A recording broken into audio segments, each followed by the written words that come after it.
Hi there. Hello, everyone. We'll be kicking off the diet. And honestly, I'm already feeling better not eating as much. Because I was getting as fat as I ever want to be on this diet, or actually a little bit fatter than definitely the limit of like how fat I ever want to get on this last mathing phase. That is officially ended a couple of weeks ago, actually, but definitely like a week ago, it officially ended.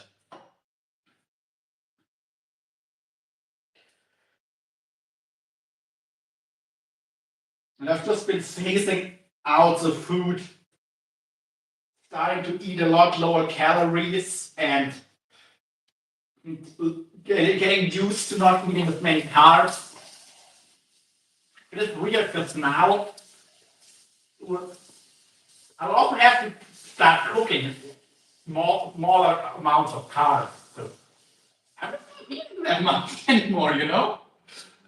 I'll only be eating like 1,500 calories maybe on this cut. Because the plan is to use 1 kilo a week. So just over 2 pounds of actual fat tissue. Not scale weight, actual fat. So we need 1,000 calorie daily deficit. And I know my body can handle with that. It can handle aggressive cuts like that pretty well. So I'm not worried about how I'll handle it. Just, it's gonna be interesting.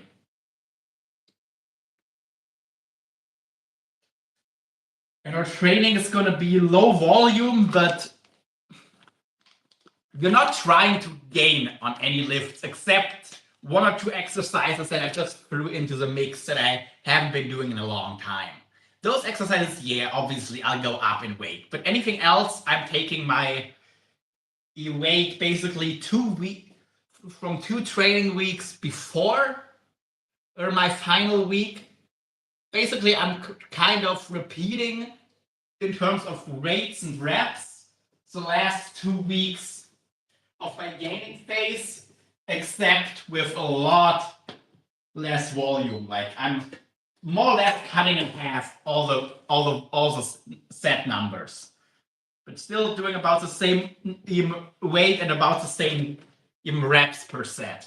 That's the difference. We're not going for any PRs, but we're hoping to still match or PRs from before my active rest phase at the end of this diet. And that also gives us a good proxy. If I'm able to match all my PRs at the end of my 4 to 6 week aggressive mini cut, it means most likely I haven't lost any weight. I haven't lost any muscle. Even if it's lower volume, if I'm still able to do the same weight for the same reps that was a PR 6 weeks earlier, very unlikely I've lost any amount of muscle. So that is also why I'm keeping it like that. I'm just, So workouts will be be shorter, lower volume, and probably a little more frequent because I won't have to do as many extra rest days because I'm doing this approach with at most half the volume, and some lifts only a third of the volume I was doing at the end of my massing phase. So if I was doing 3 sets of an exercise, I'm doing 1 set. If I was doing 4 or 5 sets, I'm doing 2 sets. If I was doing 6 sets, though I don't think there was any exercise I was doing 6 sets on, I'll now be only doing 3 sets. But basically if I was doing 2 or 3 sets, I'll be doing 1 set. If I was doing 4 to 5 sets, I'll be doing 2 sets. That's how I'm gonna be deciding set number for this cut. And we actually don't need, never mind. I first need to get my fit seasoned up and stuff. Before we move on.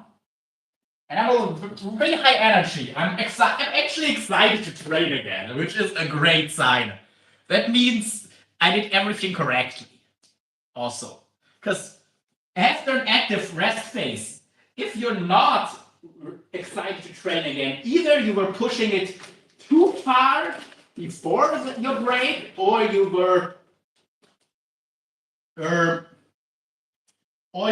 your active rest wasn't long enough. But the first few days after my last hard training session, I didn't want to train. I just didn't. The first probably week or so. But the last few days I've really been feeling my swag and wanting to train again. So I did everything right. Which is probably the first time. Usually I always overdid it. It means that probably for my recovery ability, I've been pushing it just right.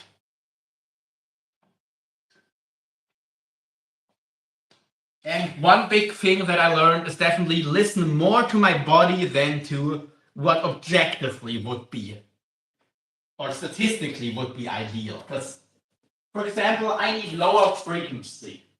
I don't do well with very high frequency. I just don't. My body doesn't like it.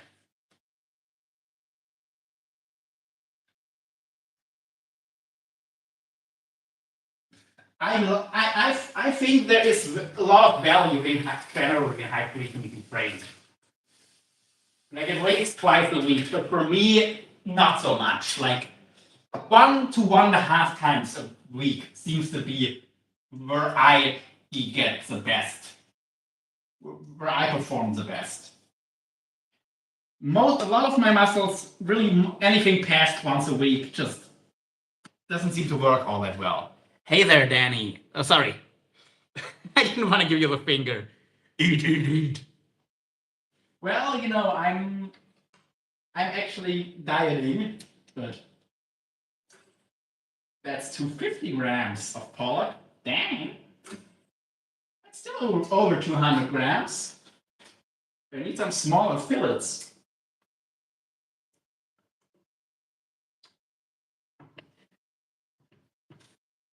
Ah.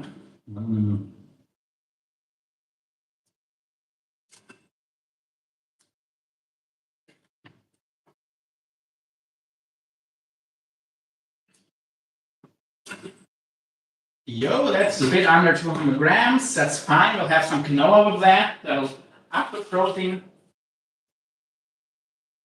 Fish. Yes, fishy.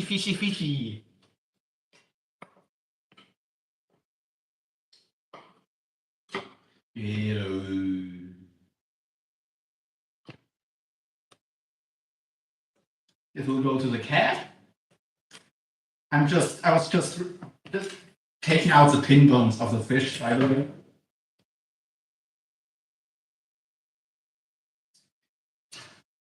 Baby, she's my kind of crazy.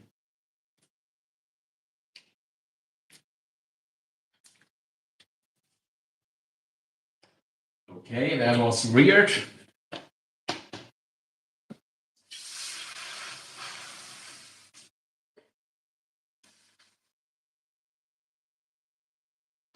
What else?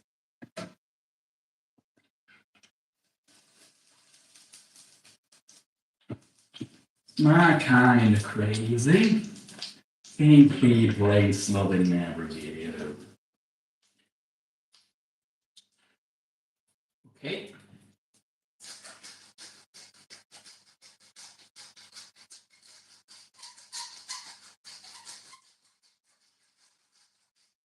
Some salt, garlic powder. That's all we're gonna season these with.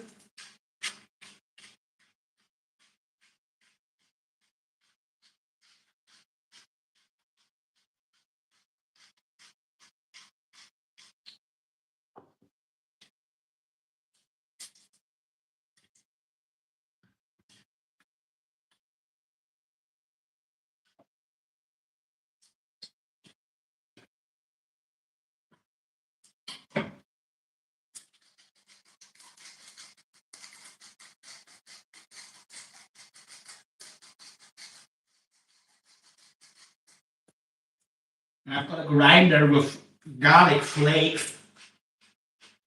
And it's really not easy to get the right amount of garlic powders. And you don't need to have the right fingers. Because what I don't like about most powdered seasoning, there's nothing wrong with just using a pinch, but if you use a pinch, you need the right fingers, or it's just gonna stick to your fingers, which kind of ruins it.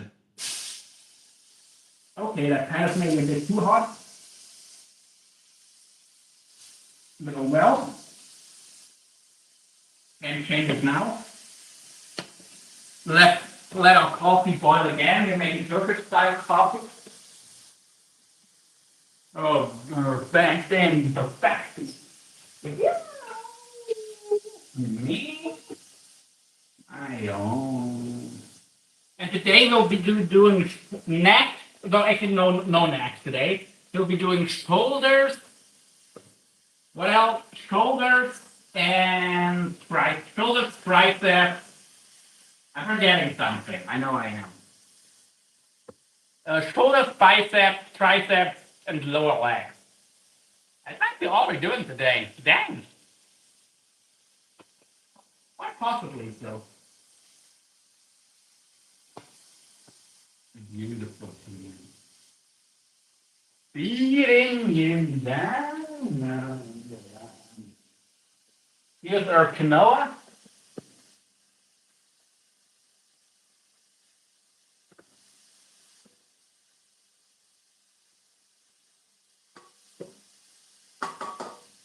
My head. Head's on the water. Probably the highest carb meal of the day. We had only like 20 grams of carbs in our last meal. If that.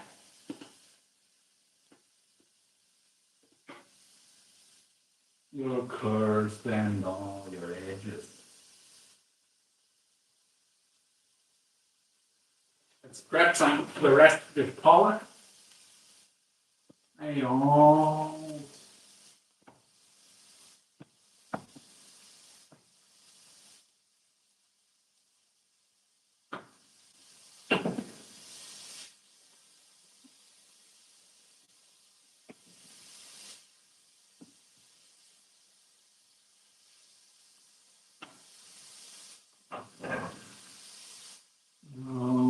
All of you cards on the table, we're both.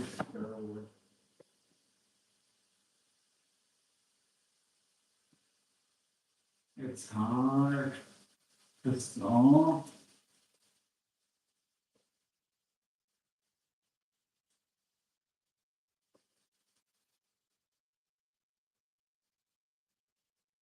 All right.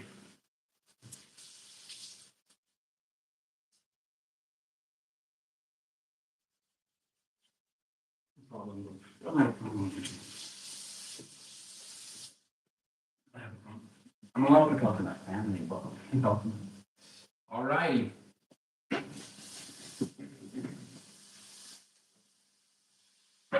In the quinoa, let's do some powdered chicken stock. You can find it, that is? No, that's not it. Where's it over there?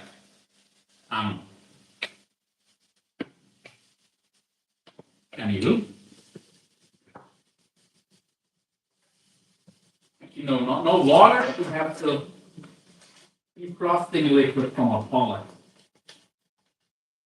Way better. To help this unstick.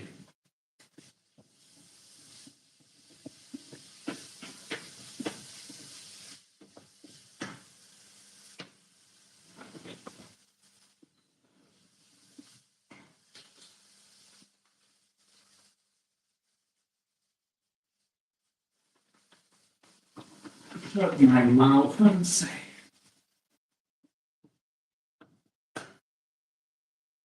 I'm never gonna quit you.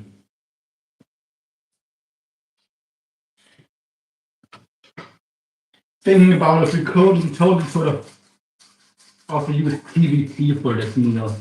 Texturized soy sauce. Oh well. Those with you.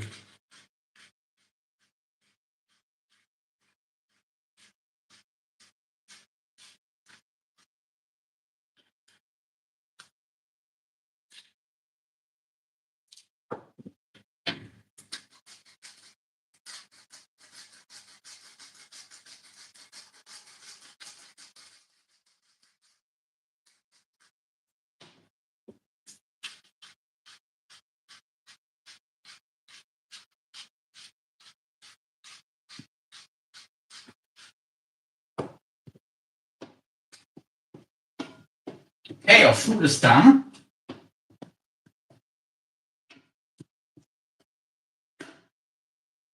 This Paula can go into one of these. Why not? This is already nice and spread ready, boneless and seasoned. You can go in the fridge just like that.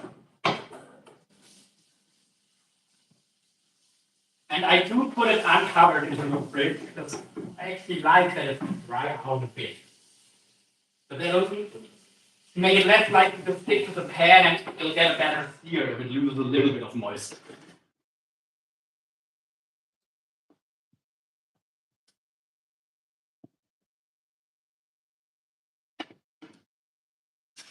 Okay, we've everything that was sticking to the bottom of the pan is unstuck. So, time to eat.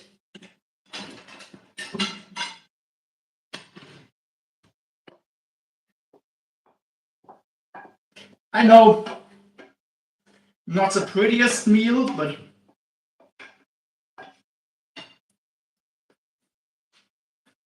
hey, what we need is fuel for a workout.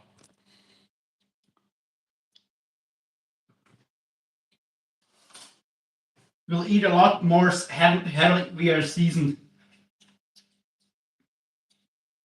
I still want a little bit of kick. I'm going to add some hot paprika.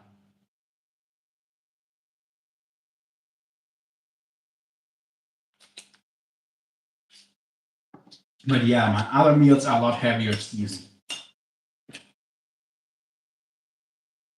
You know that if you've been watching my channel on a regular basis.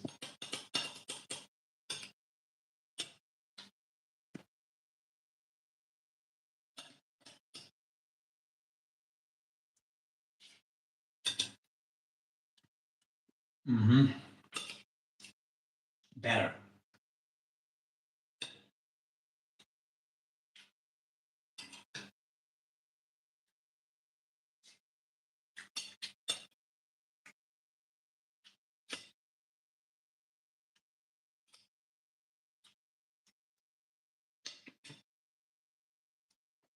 Uh-huh.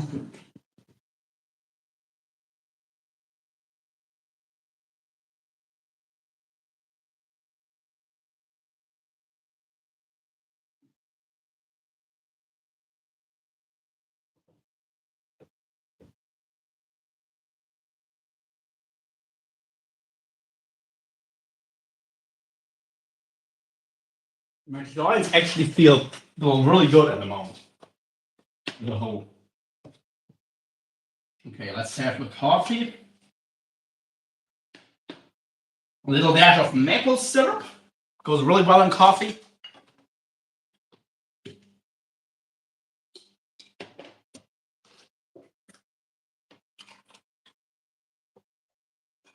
Yes, you are allowed to have some sugar on a diet. Just don't have a lot of it.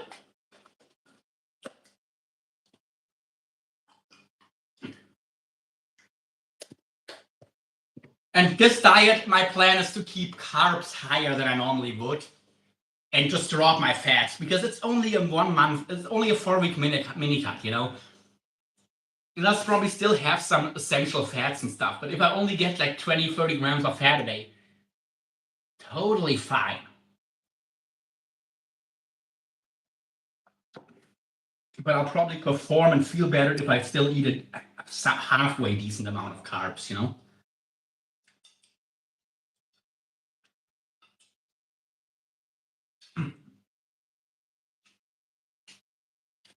Well, if I'm not on a diet, I eat like 50 to 70 grams of fat a day.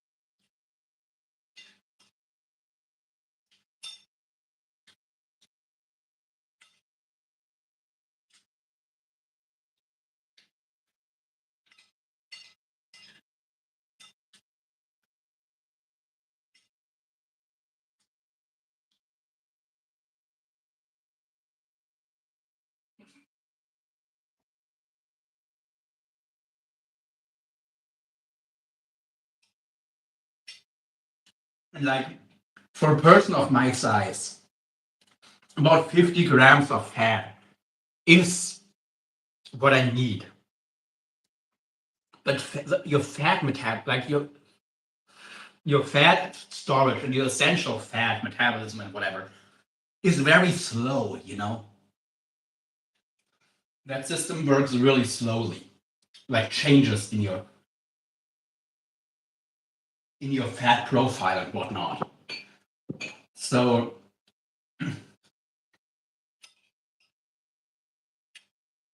for just a few weeks, you could probably eat no fat at all and you would be mostly fine.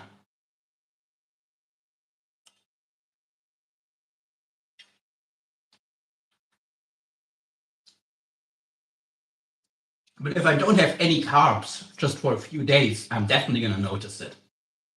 And it's going to have a significant impact. That is why, for short periods of time where you're dropping calories, I preferably drop fat over carbs. If my carbs already aren't that high. Like basically what I've done, I've cut both my carbs and my fats in half, more or less, to get me to that roughly 1,000-calorie deficit.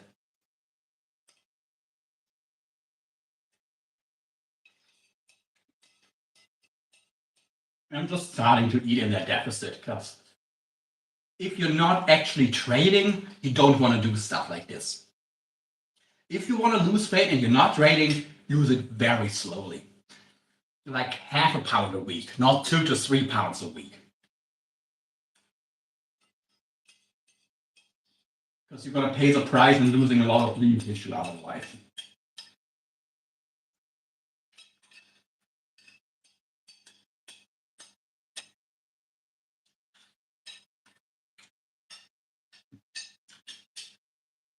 They clean it nice.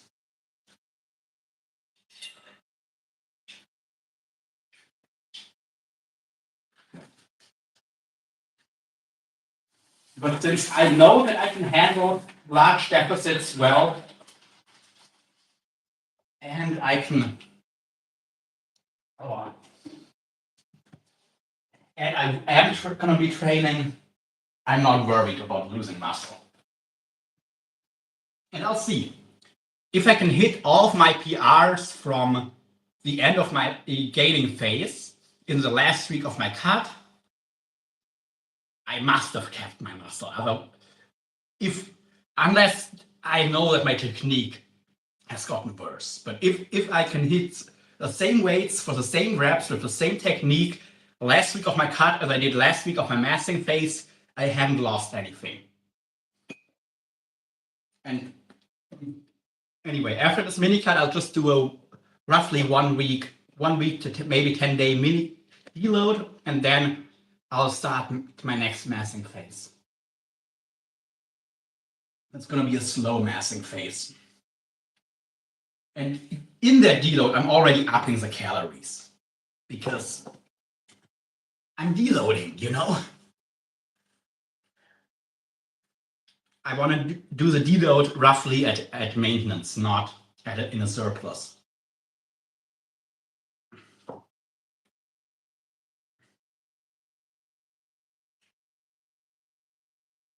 So yeah, somewhere mid to end February is when I'm gonna end this cut.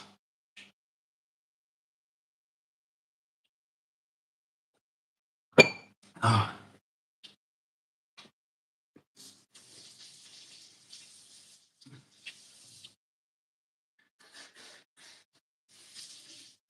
And hopefully by then we'll be Shreddy Krueger. Anywho, I'll see you guys at the gym. Have a good one. Peace out. See you guys in an hour.